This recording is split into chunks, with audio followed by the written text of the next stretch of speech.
So இந்த புஸ்தகம் எல்லாரும் படிக்கணும். நிச்சயமாக நிறைய கேள்விகளுக்கு பதில் கிடைக்கும். வினை என்றால் என்ன, கர்மா என்றால் என்ன என்று அது வெளிப்படக்கூடிய வழிகளை சின்ன சின்ன சாதனாக்களாக இணைத்து கொடுத்து இது போன்ற ஒரு புத்தகத்தை நான் என் வாழ்க்கையில் படித்ததில்லை. இங்கே இருக்கிற இந்த முகப்பிலேயே நீங்கள் பார்க்கலாம், விதியை வெல்லும் சூத்திரங்கள் என்று இருக்கின்றது. அப்போ விதியை வெல்ல முடியும் என்று இவர் இந்த புத்தகத்திலே சொல்லுகிறாரா? சத்குரு சொல்லுகிறார், விதி என்று ஏதும் இல்லை என்று சொல்லுகின்றார். விதி என்று ஏதும் இல்லை, நீ கட்டமைக்கிறாய் உன்னுடைய வாழ்க்கையை. கர்மா என்பது ஒரு பெரிய சுதந்திரம், அது ஒரு பொறுப்புணர்வு. இந்த இரண்டு தான் இந்த புத்தகத்தினுடைய இரண்டு முக்கியமான அச்சாணிகள். அது ஏன் சுதந்திரம் என்றால், நம்முடைய செயல்களின் வழியாக நம்முடைய கர்ம வினையை நாம் உருவாக்குகிறோம்.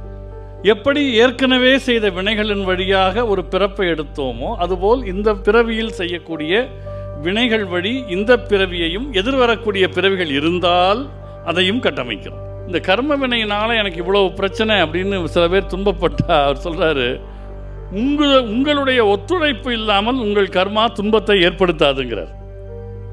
இது ரொம்ப ப்ரொஃபவுண்ட் ஸ்டேட்மெண்ட். என்னுடைய ஒத்துழைப்பு இல்லாமல், என் விருப்பம் இல்லாமல், என் அனுமதி இல்லாமல் என்னுடைய கர்ம வினை எனக்கு துன்பத்தை ஏற்படுத்த முடியாது. அப்போ அந்த எல்லா செயலும் விழிப்புணர்வோடு செய்யப்படுகிற போது, வெறுப்பு இல்லாமல் செய்யப்படுகிற போது அது நம்மை வினையிலிருந்து விடுவிக்கக்கூடியது என்பதையெல்லாம் இந்த புத்தகம் ரொம்ப தெளிவாக சொல்கிறது. என்னுடைய சிற்றறிவு கெட்டிய வரையில் என்னுடைய குழந்தை பருவத்திலிருந்து இந்த வினைகள் தொகுதி குறித்து அறநூல்களில், ஆன்மீக நூல்களில், பக்தி நூல்களில், தர்க்க நூல்களில் எல்லாம் நிறைய பார்த்துருக்கிறேன். ஆனால் வினை என்றால் என்ன, கர்மா என்றால் என்ன என்று அது வெளிப்படக்கூடிய வழிகளை சின்ன சின்ன சாதனாக்களாக இணைத்து கொடுத்து இது போன்ற ஒரு புத்தகத்தை நான் என் வாழ்க்கையில் படித்ததில்லை. அக்கா நான் ரொம்ப படித்தால் கிடையாது, படித்த வரைக்கும் சொல்கிறேன். இப்படி ஒரு புத்தகத்தை, ஒரு முழுமையான புத்தகத்தை நான் வாசித்ததில்லை. இதனை நமக்கு அருளி இருக்கிற சத்குரு அவர்களுடைய திருவடிகளை மனமொழி மெய்களாலே வணங்கி இந்த அளவில் இந்த உரையை நிறைவு செய்கிறேன். கர்மானா என்னன்ற கேள்வி எல்லாருக்கும் இருக்குங்க. என்ன இன்ட்ரெஸ்டிங்கான விஷயம் பார்த்தீங்களா? இந்த கர்மா என்பது நம்முடைய நாட்டிலிருந்து புறப்பட்ட ஒரு சொல், ஒரு வடமொழி சொல். இன்றைக்கு இது எல்லா ஆங்கில டிக்ஷனரிஸ்லையும் இந்த சொல் இருக்குங்க. உலகம் முழுவதும் இந்த சொல் இருக்கிறது.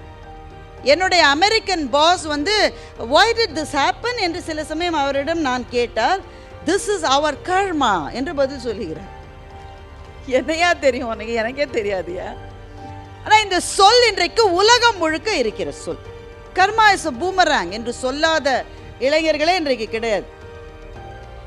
இந்த சொல் போய் சேர்ந்திருக்கிற அளவு அந்த சொல்லுக்கு பின்னாலே இருக்கிற மாபெரும் விரிவாக்கங்கள் போய் சேர்ந்திருக்கிறதா என்றால் இல்லை. இங்கே இருக்கிற இந்த முகப்பிலேயே நீங்கள் பார்க்கலாம், விதியை வெல்லும் சூத்திரங்கள் என்று இருக்கின்றது. நமக்கு சொல்லப்பட்ட முதல் விஷயமே விதியை வெல்ல முடியாது என்பது. அப்படித்தானே நமக்கு முதல்ல சொல்லியிருக்காங்க. வள்ளுவர் ரெண்டு விதமாகவும் இதை சொல்லுகிறார். ஊழிற் பெரு வலி ஆவுள, மற்றொன்று சூடினும் தான் முந்துரும் என்று சொல்லுகின்றார். அதை விட பெரிய வலிமை என்ன இருக்கிறது இந்த உலகில் என்று அவர் கேட்கின்றார். இந்த மண்ணில் தோன்றிய சமணம் என்கின்ற மதமே ஊழினுடைய சக்தியை சொல்லுவதற்காகவே எழுந்த மதம். அப்படிதானே? அதனால்தான் சிலப்பதிகாரம் சொல்லுகின்ற 3 செய்திகளில் மிக முக்கியமான ஒரு செய்தி ஊழை பற்றியது. ஊழ்வினை உறுத்து வந்து ஊட்டும். அப்போ இந்த மண் எப்போதுமே எதை நம்பியது என்றால் ஊழை மாற்ற முடியாது. வள்ளுவர் இதை கொஞ்சம் வேற ஒரு கான்டெக்ஸ்ட்ல சொல்ற போது, ஊழையும் உப்பக்கம் காண்பர் உலைவின்றி தாழாது உயற்றுபவர்னு சொல்றாரு. நீ அதை கூட ஜெயிக்கலாம், பாவம் முயற்சியில் நீ எச்சரிக்கையாரு. ஆனா பெரும்பாலும் நீங்க பார்த்தீங்கன்னா விதி என்கின்ற கொள்கையை பற்றி நாம் தெரிந்து வைத்திருப்பது, நம்முடைய நீ சொல்றேன், என்னுடைய குறைந்த அறிவில் நான் கேட்டது அதெல்லாம் மாற்ற முடியாதுங்க. அது அப்படின்னா அப்படிதாங்க. அதை வெல்லும் சூத்திரங்கள் என்று இருக்கிற போதே அது ஏதோ ஒரு கவர்ந்து இழுக்கிறது. எப்படி வெல்லுவது? இப்போ அது வெல்லவே முடியாது என்பதற்காக நம்முடைய புராணங்களிலே நிறைய கதைகளே இருக்கிறது. அப்போ விதியை வெல்ல முடியும் என்று இவர் இந்த புத்தகத்திலே சொல்லுகிறாரா என்ற கேள்வியோடு இந்த புத்தகத்துக்குள்ளே நுழைந்தால் பல ஆச்சரியங்கள் காத்திருக்கின்றன. எல்லாவற்றையும் மிக விவரமாக சொல்ல முடியாது. அதில் ரொம்ப மனதை கவர்ந்து அவர் சொல்லுகிற டெக்னிக்கை நான் கடைசியாக சொல்ல போகிறேன். அதுக்கு முன்னாடி சின்னதாக என்னை கவர்ந்த சில விஷயங்கள். ஒன்று, அவருடைய வாழ்க்கையே ஒரு அட்வென்ச்சர், அதை தேடி போகிற வாழ்க்கை மாதிரி தான் இருந்திருக்கு. அதை பற்றி நான் முழுமையாக படித்ததில்லை. ஆனால் இதில் ஒரு சம்பவம் சொல்கிறாரு. ஆடி பொன்னனம் அவர் சிறு பிள்ளையாக இருந்தபோது 12-13 வயசில் இருந்தபோது ஒரு நாகப்பாம்பை பிடிச்சி அவருடைய ரூமில் அவருடைய படுக்கைக்கு பக்கத்தில் ஒரு கண்ணாடி ஜாடியில் வச்சு வளர்த்து வந்திருக்காரு. 12 அடி பாம்பு. அந்த பாம்பை வச்சுருக்காரு. ஆனால் அவங்க அப்பா அம்மாவுக்கு தெரியாமல் அதை வச்சுருக்காரு. இப்போ ஒரு நாள் புஷு புஷுன்னு அது ரொம்ப சத்தம் போட்டிருக்கு. இவர் வீட்டில் இல்லாதப்போ அப்பா அம்மா அதை பார்த்து பதறி ஏறி ஒருத்தர் ஸ்டூலில் நிற்கிறாராம், ஒருத்தர் சேரில் நிற்கிறாராம். அந்த பாம்பை வெளியில் கொண்டு வந்துட்டாங்க. அந்த நேரம்னு பார்த்து பக்கத்தில் இருக்கிற ஸ்கூல் வீட்டுக்கு பிள்ளைங்க எல்லாம் சூழ்ந்துருக்கு. எல்லாம் ஒரே பதற்றம், ஒரே இது. இவர் அப்போ தான் சைக்கிளில் வந்துட்டு இருக்காரு. போன டின்னு கட்டிடுவாங்க போல இருக்கு அப்படின்னு அவர் எழுதலை. நான் நினைக்கிறேன்னா இந்த பாம்பை ஒரு பிள்ளை வீட்டில் வச்சு 12 வயசு பிள்ளை வளர்த்தா அப்பா அம்மா என்ன செய்வாங்கன்னு நான் யோசிச்சு பார்க்குறேன். இப்போ இவருக்கு இந்த சம்பவத்தில் முதல்ல தோன்றியது என்னென்னா எஸ்கேப், அப்படிதான் நமக்கு தோணும். ஆனால் அவருக்கு தோன்றியது அந்த பாம்பை தான் இழந்து விடக்கூடாது என்று அவருக்கு தோன்றியிருக்கு. பாம்பு என்னுடைய நண்பன் என்று எழுதுகின்றார்.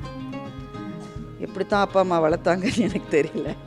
அப்போ என்ன செஞ்சிருக்காரு, அந்த சைக்கிளை ஓட்டிக்கிட்டே அங்கே இவர் நிற்கலைன்னா நின்னா பிடிச்ச அடி, அதனால் ஓட்டிக்கிட்டே அந்த இடத்துக்கு வரும்போது குனிஞ்சு அந்த பாம்பை கையில் எடுத்துக்கிட்டு சைக்கிளோடு அப்படியே போயிருக்காரு. படித்த போது எனக்கு அது ரொம்ப பிரமிப்பாக இருந்தது. அதை அந்த சம்பவத்தை தன்னுடைய அட்வென்ச்சரை பற்றி சொல்கிறதுக்காக அவர் எழுதுகிறார். அவர் எதற்காக எழுதுகிறார் என்றால், எல்லாருக்கும் அந்த பாம்பு என்றால் ஒரு பயம், அது நம்மளை கொத்திரமோன்ற ஒரு அச்சம், அதிலிருந்து விலக வேண்டும் என்கின்ற ஒரு தாக்கம் இருக்கிற போது, எனக்கு அந்த பாம்பு ஒரு நண்பனை போலவும் உற்ற துணைவன் போலவும் இழந்துவிடக்கூடாத ஒரு உறவு போலவும் எனக்கு ஏன் தோன்றியது என்று ஆரம்பிக்கின்றார். இதைத்தான் அவர் என்னன்னு எக்ஸ்பிளைன் பண்றாருன்னா வாசனா என்று எக்ஸ்பிளைன் பண்ணுறார். ஒரு வாசனை இருக்கிறது. வாசனைனா நறுமணம் கெடுமணம் அந்த வாசனை இல்லை, அரோமா பேட் ஓடர் அது கிடையாது. வாசனை என்பது இந்த உலகத்தில் நாம் செய்கிற ஒவ்வொரு செயல்களுக்கும் ஏதோ நம்மை சுற்றி ஒரு இம்ப்ரெஷனை நாம விட்டுட்டு போறோம்னு அவர் சொல்றார். இப்போ எல்லாத்துக்குமே பதிவு இருக்கு.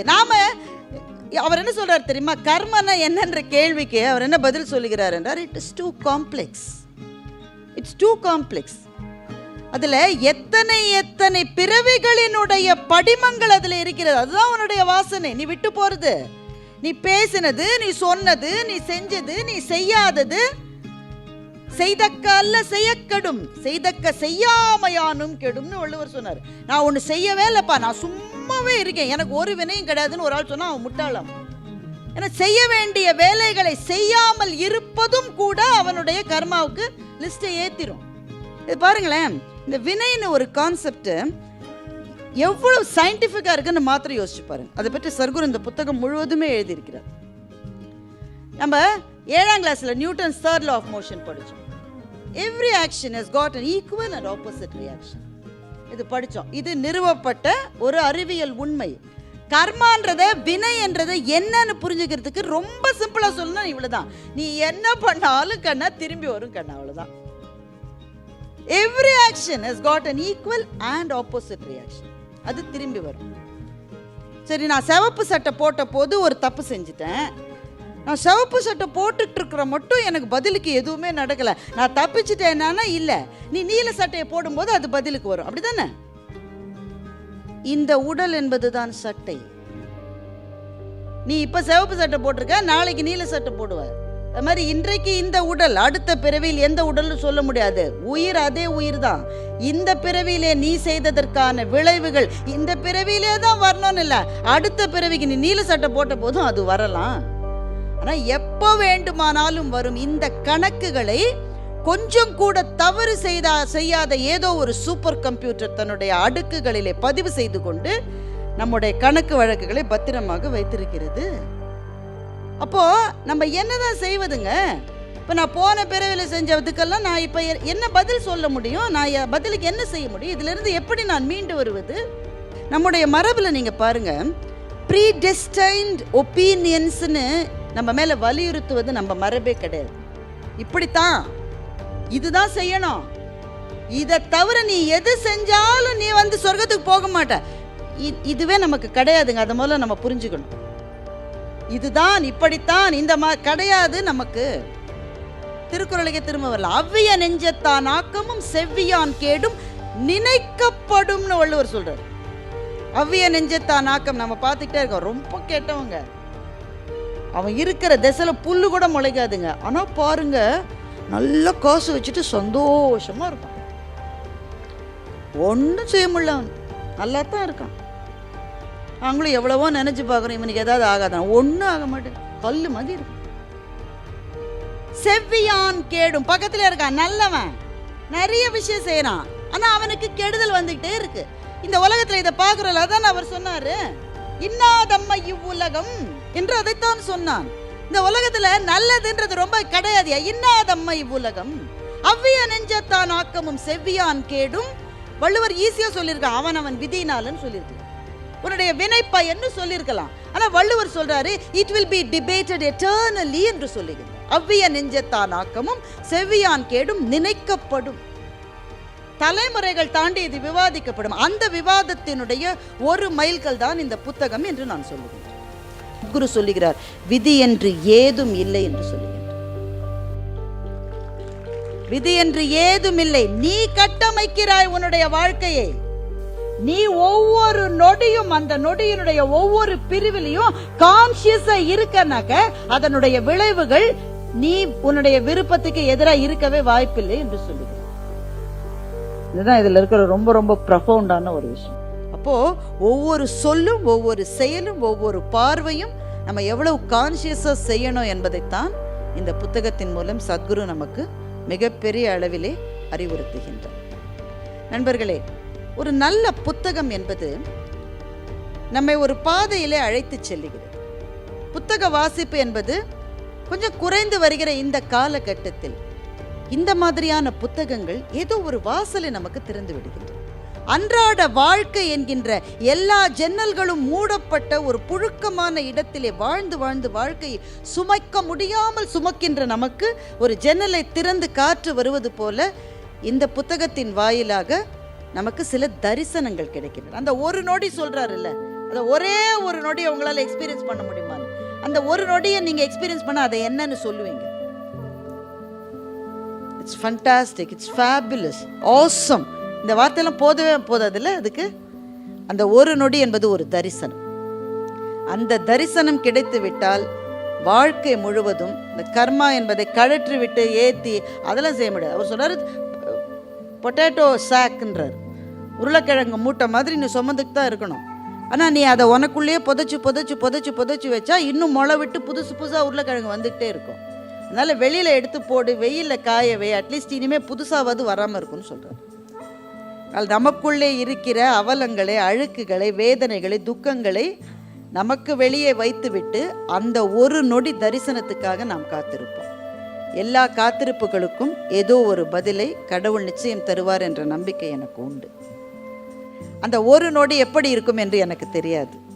ஆனால் அந்த ஒரு நொடியை நோக்கியதாக இனி நம்முடைய பயணங்கள் அமையட்டும். ஸோ இந்த புஸ்தகம் எல்லாரும் படிக்கணும். நிச்சயமாக நிறைய கேள்விகளுக்கு பதில் கிடைக்கும். எனக்கு இன்னும் கர்மானா என்னன்னு தெரியல. ஒரு சின்ன இதுதான், ப்ரீஃப் தான் எனக்கு தெரிஞ்சது. இந்த புஸ்தகத்தை படிக்க உங்களை மாதிரி நானும் ரொம்ப ஆர்வமாக தான் இருக்கேன். இதில் நம்மளுக்கெல்லாம் ஏற்பட்ட கேள்விகள் எனக்கும் வந்திருக்கு. எங்கள் வீட்டில் நான் தான் பொல்லாதவ, ஆனால் என்ன அளவுக்கு வெற்றி நல்லவங்களுக்கு கிடைக்கலையே அப்படின்னு எனக்கு தோணும். ஸோ இந்த கேள்வி எல்லாருக்குமே இருக்கும். ஸோ நல்லவர்களுக்கு வெற்றி கிடைக்கணும், நல்லவர்களுக்கு சந்தோஷம் கிடைக்கணும், கர்மாங்கிறது என்ன அப்படிங்கிறதெல்லாம் இந்த புத்தகத்தில் பார்த்து நம்ம படித்து தெரிஞ்சுக்கணும். உங்களை மாதிரி ஆர்வமாக இருக்கேன். ஸோ என்னை இங்கே கூப்பிட்ட மீஷாவை சேர்ந்த எல்லாருக்கும் என்னுடைய நன்றி வணக்கத்தை தெரிவித்துக் கொள்கிறேன்.